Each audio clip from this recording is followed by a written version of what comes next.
So I believe Pastor, his son, they got married Saturday? And then was it this Saturday that he graduated from college? So that's what he's been doing. First a wedding, then a graduation. So that's what Pastor's been spending his time with there. So he should be back next week. This morning I'd like to start by looking at a passage in Deuteronomy chapter 17. As we conclude really the story and life of King Solomon and, in essence, the life of David. Because it's through Solomon that David's life is fulfilled and completed the desires that he had, especially in building the temple for God. But in Deuteronomy 17, I want to look at verses 14 through, what did I put down, 17. As the children of Israel are still in the wilderness and they are receiving instructions from God before entering the promised land, this portion is given in regards to instructions for when they would get into the land and have a king. And these are the instructions that were given for the kings of Israel that God gave them. It says, when you come into the land, which the Lord your God is giving you, and possess it, and dwell in it, and say, I will set a king over me like the nations that are around me. You shall surely set a king over you whom the Lord your God chooses, one from among your brethren. You shall set as king over you. You may not set a foreigner over you who is not your brother. But he shall not multiply horses for himself, nor cause the people to return to Egypt to multiply horses. For the Lord has said to you, you shall not return that way again. Neither shall he multiply wives for himself, lest his heart turn away, nor shall he greatly multiply silver and gold for himself. And let's just stop there. Notice the instruction that was given to Israel before they ever even entered the promised land in regards to when they have a king. There's a number of things that they were not to do, and they were to do. They were to pick a man who was of their nationality. And then there was 3 specific things given. They were not to return to Egypt. They were not to multiply horses. Well, actually 4 things. They were not to have many wives, and the king was also not to accumulate great multitudes of gold and silver. Now, let's go back to 1 Kings. 1 Kings, I want to start with chapter 8 today. I want to conclude in chapter 11, so we're going to do a survey over that section as we conclude the life of Solomon. I've entitled this lesson, The Foolish Wise Man, if you would. Because Solomon was well aware of the commands of God. God had appeared to him twice. I don't know how he did that, either in a dream, I believe, one time, and another time there in chapter 8, I think it was. God appeared to him after his prayer of dedication to the temple. And in both times, God gave him repeated instruction as to what he should do and should not do. And if he obeyed the commands of God, then God would give him a perpetual prodigy, and his descendants would rule in Jerusalem forever. However, Solomon doesn't seem to have abided by that. And it doesn't seem in these next few chapters, as it concludes in chapter 11, verse 1, where it says, but King Solomon loved many foreign women, as well as the daughter of Pharaoh, women of the Moabites, Ammonites, Edomites, Sodomites, and Hittites, from the nations of whom the Lord had said to the children of Israel, you shall not intermarry with them, nor they with you. Surely they will turn away your heart after their gods. Solomon clung to these in love. And then if you skip down to verse 4, for it was so, when Solomon was old, that his wives turned his heart after other gods. So as we look at these last 3 chapters that deal with the life and the accomplishments of Solomon, some of the major events that took place, I want to look at 3 things. I want to look at Solomon's achievements, Solomon's wealth, and Solomon's disobedience.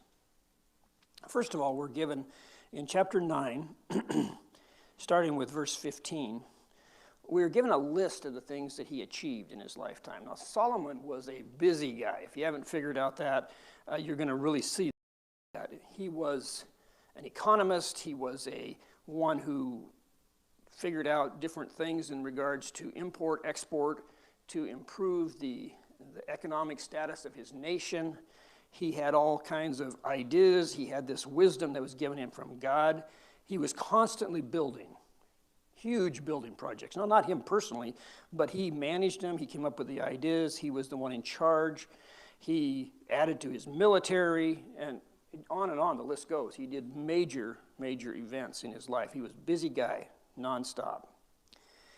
In chapter 9, verse 15, and this is the reason for the labor force which King Solomon raised to build the house of the Lord, his own house, the Millo, the wall of Jerusalem, Hazar, Megiddo, and Gezer.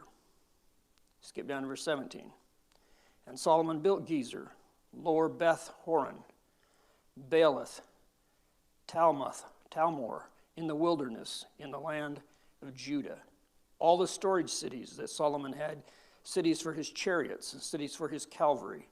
And whatever Solomon desired to build in Jerusalem, in Lebanon, and in all the land of his dominion. Let's stop there. Notice everything that he built. It talks about the temple project was a huge thing. Then he built his house. We looked at that earlier. It was like 3 times the size of the temple project. And it had that whole huge entertainment room called the the Cedars of Lebanon, the Forest of Lebanon was what it was titled. This big place with all these cedar columns that held up the roof and cedar beams and so on. It says he built a Millo, or Milo. Now what that was, most commentators think that what that was is the area in which the city of Jerusalem was built on was limited in space. It was kind of like a plateau thing. And so they added to it. They brought in fill up on top, and they filled this in so they could build on top of it. And apparently Solomon was the one who instigated that huge earth-moving project. And they don't have equipment like we do today, so it was a massive undertaking to bring all that fill up and fill that area in to give them more space for the city of Jerusalem. It says he added to the walls of the city of Jerusalem. He built them. And then these 3 cities that are mentioned, this Hazar, Megiddo, and Gezer, were his chariot cities. It's where he stationed his cavalry and his horse stables. This Megiddo has been excavated. They found the remnants of the stables of Solomon's period. It's where he had his chariots stationed, and his men and his horses were stationed in those 3 major cities. It also talks about the fact that he had storage cities. I don't know what those were. And other cities here that he's mentioned down in verse 18. And so he built these places. In fact, this Gezer, if you'd read verse 16, which I skipped over, how he even inherited that is that the Pharaoh from Egypt had conquered that city, taken it away from the Philistines, and then he gave it to Solomon, this conquered, destroyed city, as a wedding present, if you would, for his daughter, because Solomon, his first wife, was the daughter of Pharaoh. And so then Solomon apparently took that city and totally rebuilt it, and that was one of his building projects. So we find that he was a huge builder. He built all kinds of things, as you can see there. Now look at verse 26. He didn't stop with just building cities and walls and stables. Verse 26 says, King Solomon also built a fleet of ships at Ezion Geber, which is near Elath, on the shore of the Red Sea, in the land of Edom. Now, Israel was never a seafaring nation. They were inland. They never, in the history of the nation of Israel, were they a seafaring nation, except during the time of Solomon. And somehow he hooked up with the Phoenicians, which would have been his friend Hiram up there in Tyre. And in fact, if you read the next verse, then Hiram sent his servants with the fleet, seamen who knew the sea, to work with the servants of Solomon. So his friend Hiram, this Phoenician, when they were known for their travel all over the Mediterranean and their deep sea boats, he sent men down to train Solomon's people. And Solomon had this fleet. Now, it wasn't on the Mediterranean, you see that? It was on the Red Sea. He traded south, down into Africa, Syria, down farther south is where his trade went. So he built a fleet of ships. Look at verse 28. Then the ships, they went to Ophir and acquired 420 talents of gold from there, and they brought it to King Solomon. Apparently this was their first voyage. That's what's being referred to here, because later we're going to see that they went yearly. But the first voyage they brought back between $600 and $700 million worth of gold their first time. Some of the other things that Solomon did, and we can see here, is that he acquired a great amount of wealth, a great amount.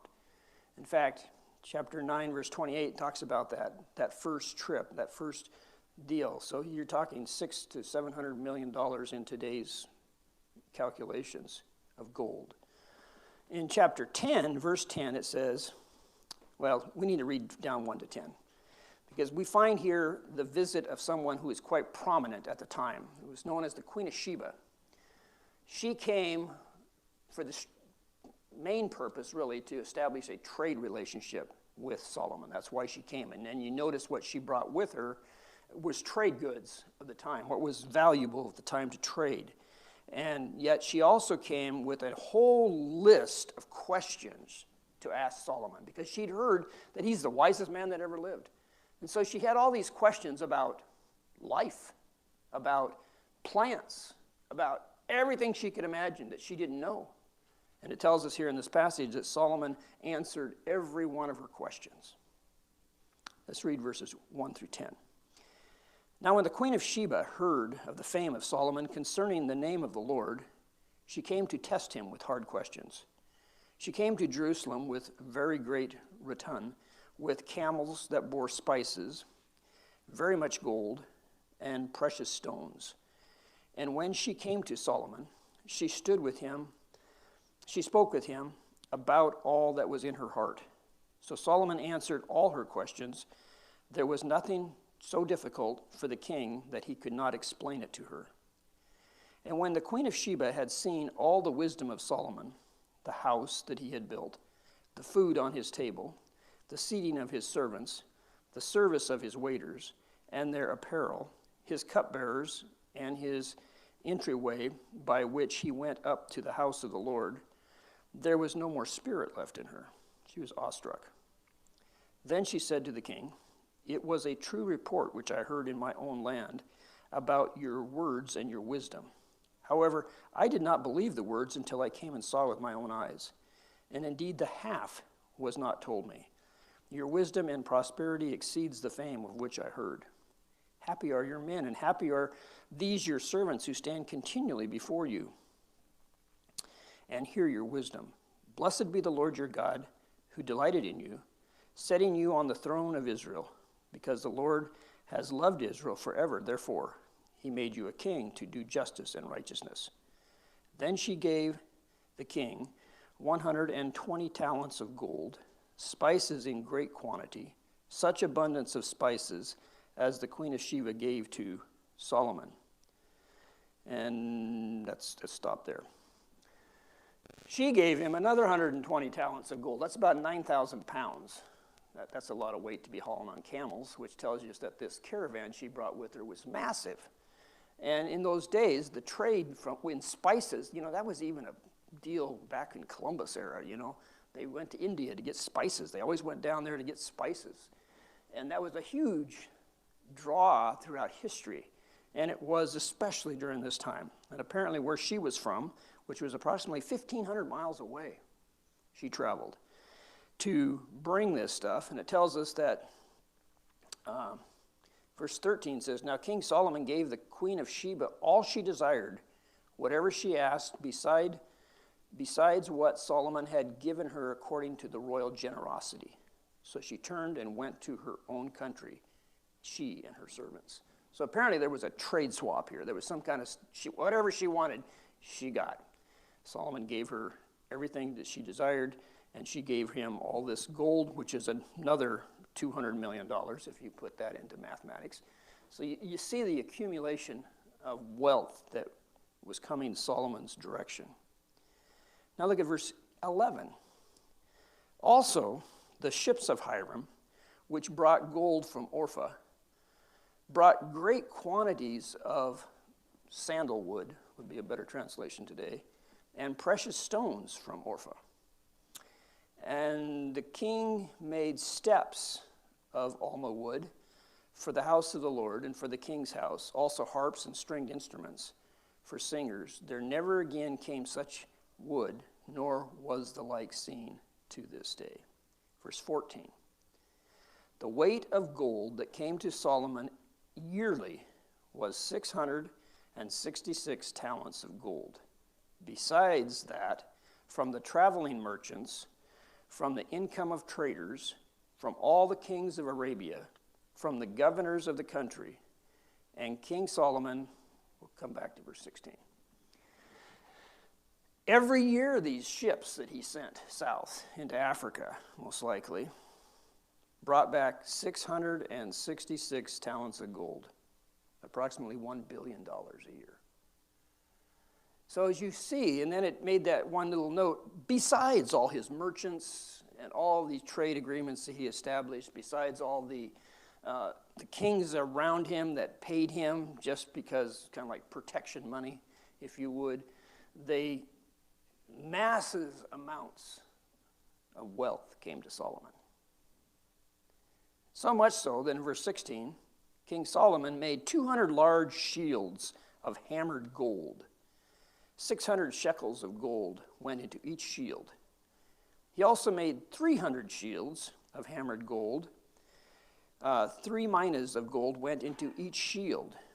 The king put them in the house of the forest of Lebanon. That was in his reception hall. 500 gold shields. For what purpose? Well, they weren't for battle. Gold's too heavy to pack around as a shield. And besides that, it's a soft metal. It was purely for show. He spent $30 to $40 million on just decorative shields to put on the walls because he had so much wealth coming his direction every year.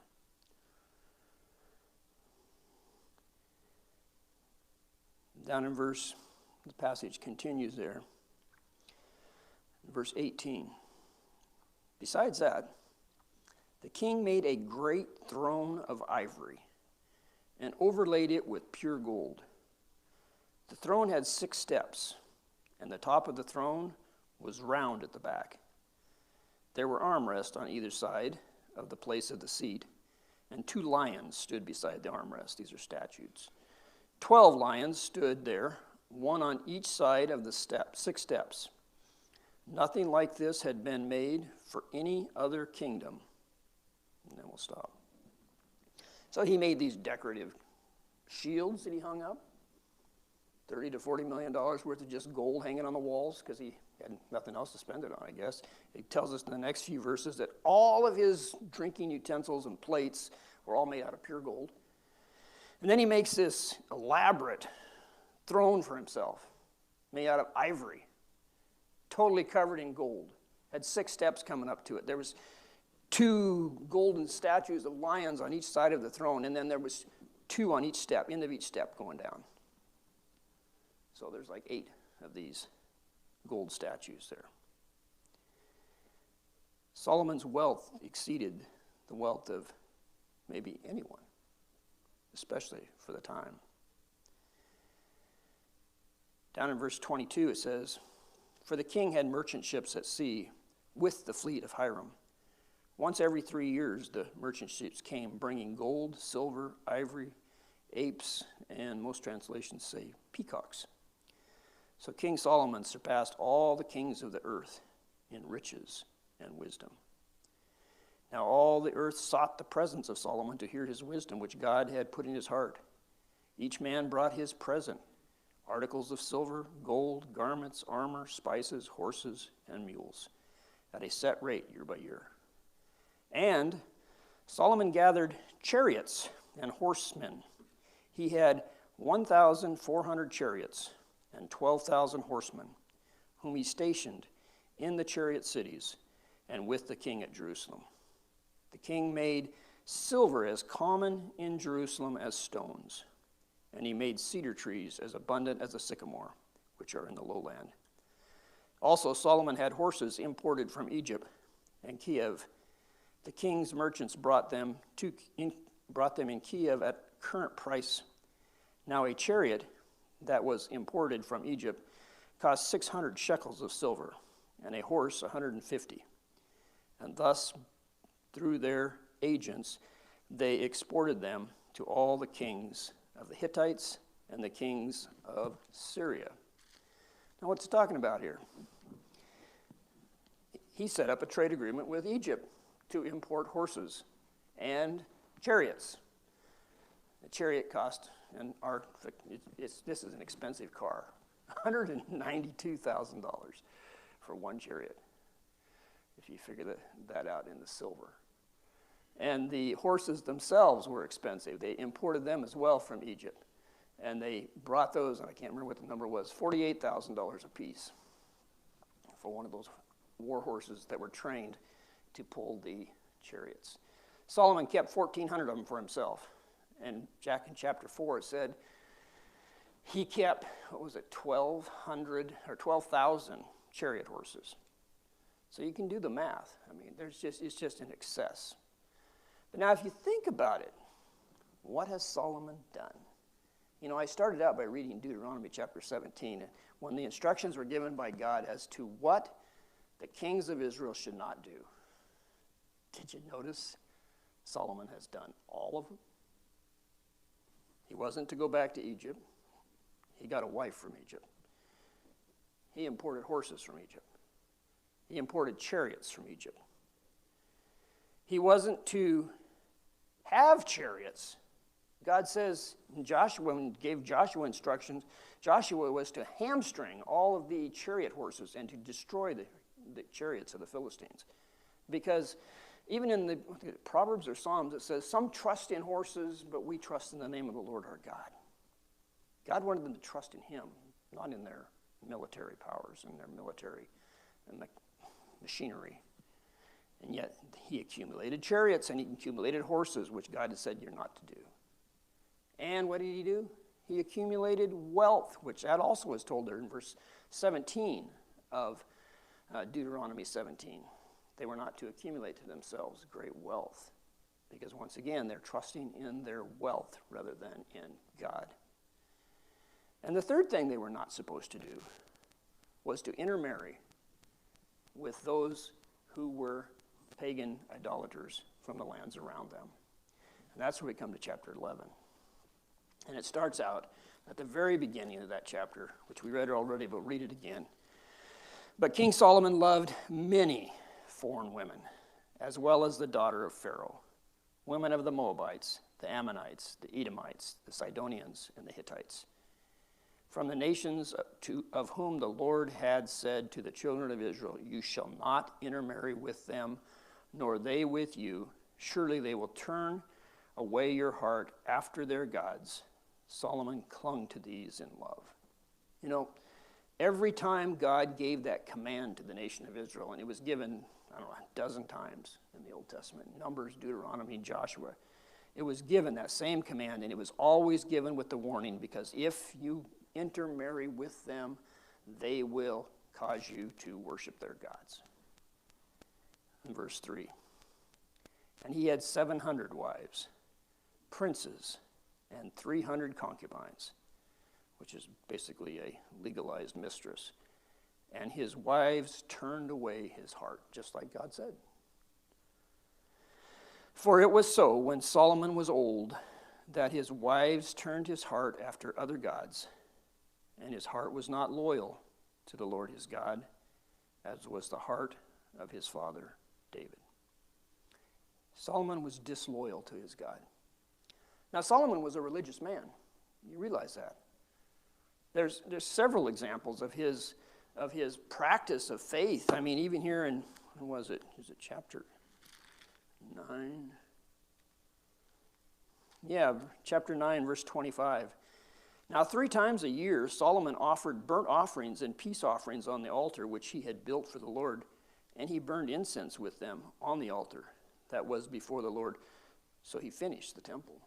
So Solomon, he worshiped God. There's another, where is it? Is it in chapter 8? Yeah, chapter 8, verse 63. This is when he dedicated the temple. And Solomon offered a sacrifice of peace offering, which he offered to the Lord, 22,000 bulls and 120,000 sheep. That seems a little bit excessive. So the king and all the children of Israel dedicated the house of the Lord. Solomon was a religious man. But was his faith genuine? That's our question to think about this morning. Was his faith real?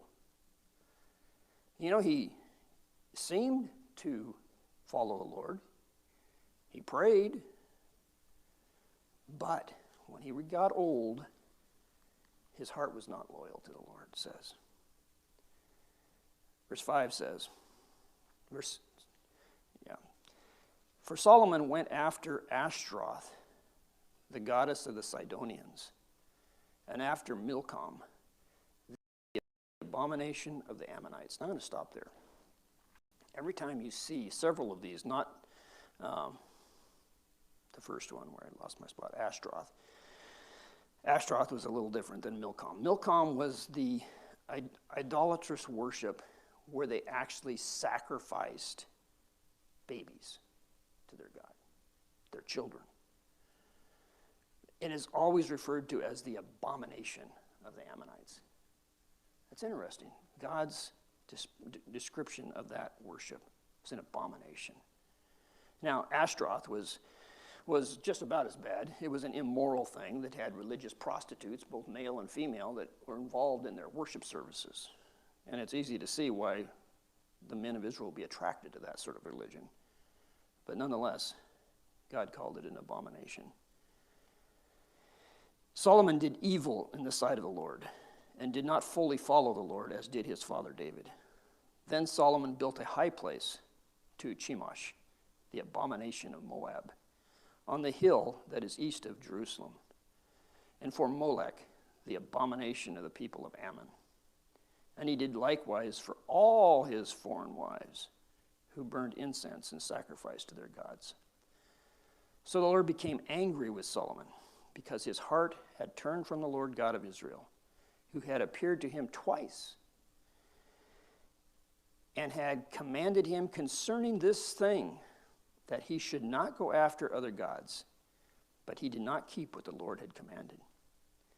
Therefore the Lord said to Solomon, because you have done this, and have not kept my covenant and my statutes, which I have commanded you, I will surely tear the kingdom away from you, and give it to your servant. Nevertheless, I will not do it in your days. For the sake of your father David, I will tear it out of the hands of your son. However, I will not tear away the whole kingdom. I will give you one tribe to your son, for the sake of my servant David, and for the sake of Jerusalem, which I have chosen. God, it says, was angry with Solomon for disobeying his command. Primarily the command to worship other gods. Even in the Ten Commandments, it says that God is a jealous God. If we have any other gods besides the true God, then God is jealous. God is not happy with that. And God gives actually a number of different chastisements, if you would, to Solomon. The first says he prophesies that your kingdom will not be perpetual. In fact, he says, I'm going to tear it out of your hands. And it's just in the next chapter, chapter 12, where the nation is divided and 10 tribes go and isolate themselves under the leadership of Jeroboam. And only one, and his own tribe, Benjamin and Judah, remain with Solomon's son, Rehoboam. That is fulfilled But we're also told in verse 14, now the Lord raised up an adversary against Solomon. He actually raised up 3 adversaries. We're not going to spend time to read the rest of this chapter. But the first one is Hadad the Edomite. He was a descendant from the king in Edom. Someone who, Joab had gone under the reign of David and tried to annihilate all the Edomites. In fact, he mostly succeeded.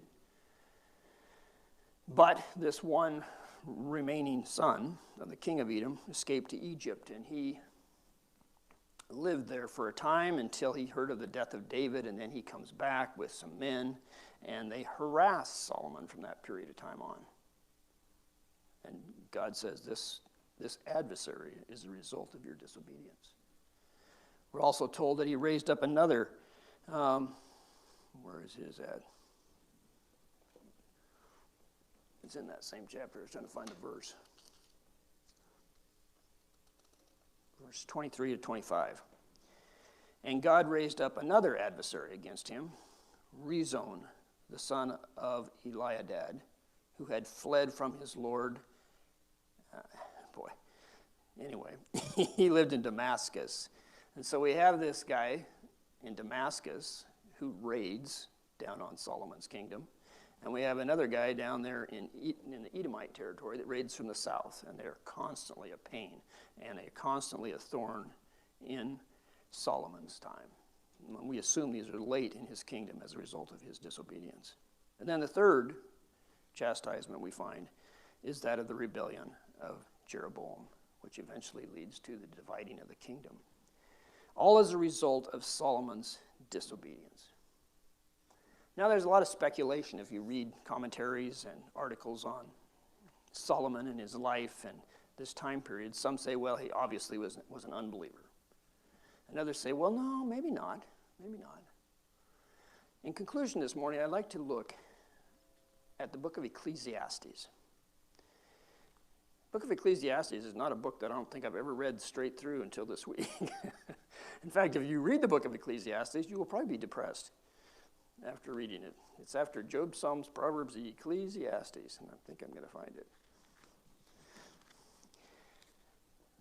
Solomon wrote the book of Ecclesiastes late in his life.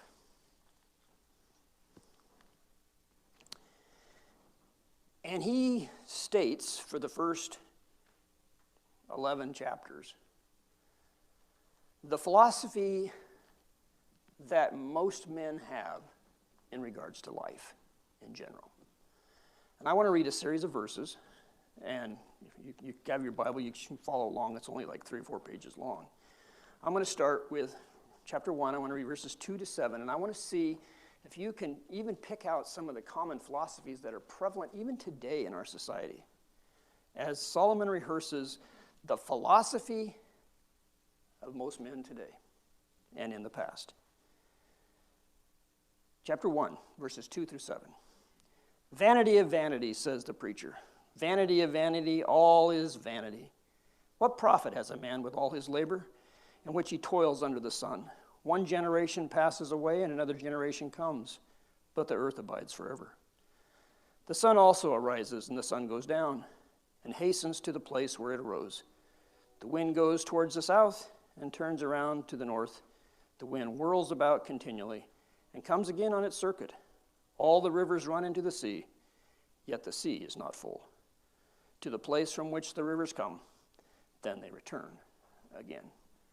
He starts out his book with, everything is just, it's just whatever it is. It's just nothing. It's nothing really matters in life. Look at verses 14 through 18. I have seen all the works that are done under the sun, and indeed all is vanity and grasping for the wind. What is crooked cannot be made straight, and what is lacking cannot be numbered. I communicate with my heart, saying, look, I have attained greatness and have gained more wisdom than all who were before me in Jerusalem. My heart has understood great wisdom and knowledge. I set my heart to know wisdom and to know madness and folly. I perceive that this also is grasping for the wind. For in much wisdom is much grief, and he who increases knowledge increases sorrow. So he says, the more you know, the more disappointed it is. chapter 2, verses 10 and 11. Whatever my eye desired, I did not keep from them. I did not withhold my heart from any pleasure, for my heart rejoiced in all my labor, and this was my reward from all my labor. Then I looked on all the works which my hands had done, and on the labor which I had toiled, and indeed all was vanity and grasping for the wind. There was no profit under the sun. Basically, he's saying, what's the point? What's the point of all this work I've done? Doesn't make me happy. Chapter 2, chapter 3, verses 18 to 20. I said in my heart concerning the condition of the sons of men, God tests them that they may see that they themselves are like animals. For what happens to the sons of men also happens to animals. One thing befalls them, as one dies, so dies the other. Surely they all have one breath. Man has no advantage over animals, for all is vanity. All go to the one place. All are from the dust, and all return to dust. Boy, now that is a philosophy that is quite prevalent today. You know, we're no different. We're no better. We're nothing more special than an animal. We got to protect all these animals and insects and rabbits and everything because, you know, they have as much right as we do. All is vanity. Chapter 3, verse 22. For I perceive that nothing is better than that a man should rejoice in his own works, and that is his heritage. For who can bring him to see what will happen after him? You might as well just enjoy life, he says, because you have no idea what's going to happen after you're gone. Chapter 4, verses 1 to 3.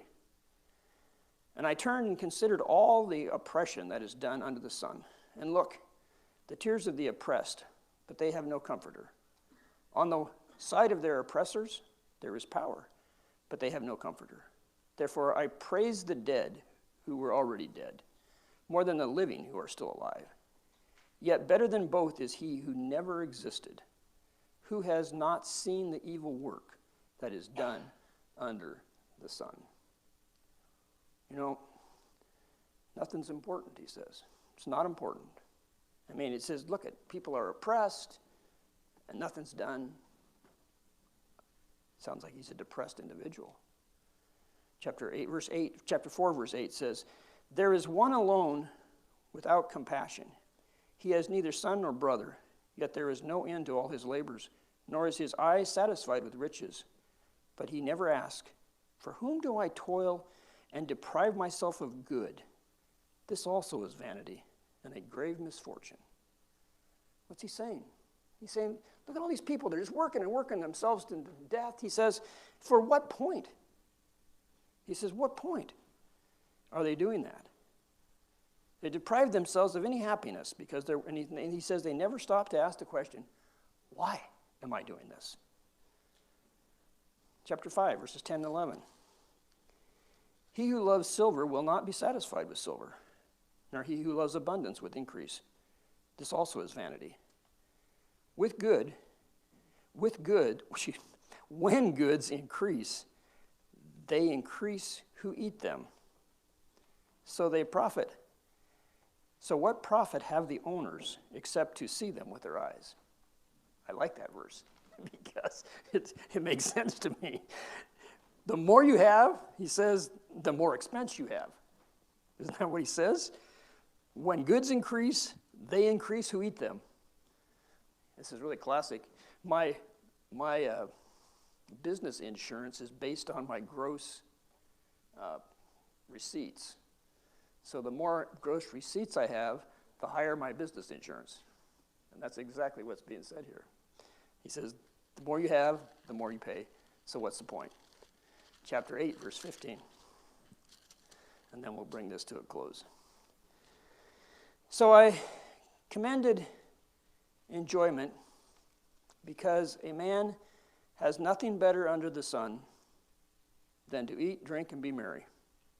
For this will remain with him in his labor all the days of his life, which God gives him under the sun. So he comes to the conclusion, you know, if everything's just worthless. I mean, what's the point? Why bother working so hard? He says, my conclusion is this. Just eat, drink, and be merry. And boy, what's the philosophy today? The one who dies with the most toys wins? It's the same mentality. So for 11 and a half chapters, Solomon describes the philosophy of man who doesn't believe in God. He comes to the conclusion of his tirade here, his ranting, in chapter 12, in verses 13 and 14. Actually, it starts at chapter 12, verse 1. It says, "Remember now your Creator in the days of your youth." Verses 13 and 14 say, "Let us hear the conclusion of the whole matter." In other words, he's going to summarize everything he's just ranted and raved about. "Fear God and keep his commandments, for this is man's all. For God will bring every work into judgment, including every secret thing, whether good or evil." You know, most people live with the philosophy that this is it. In fact, if you read through the book of Ecclesiastes, he uses this phrase, all is vanity under the sun. Vanity, vanity. Everything's just vanity under the sun. It's worthless. Under the sun. Under the sun is a description of this life on this earth, is what he's trying to say. It's like he says, what's the point? If all we do is we're like animals, we live, we die like animals, we turn into dust like animals, what's the point? He goes on and rants about the fact that, well, hey, better I wasn't even born than to have to go through all this. What is the point? But he concludes with this thought. But what if that philosophy is wrong? What if there is a God? What if there is an eternity? Then he says, "For this is man's all. Fear God and keep his commandments. For God will bring every work into judgment, including every secret thing, whether good or evil." You see, he's presented a different philosophy. And I believe it's a philosophy that most likely he came to in the end.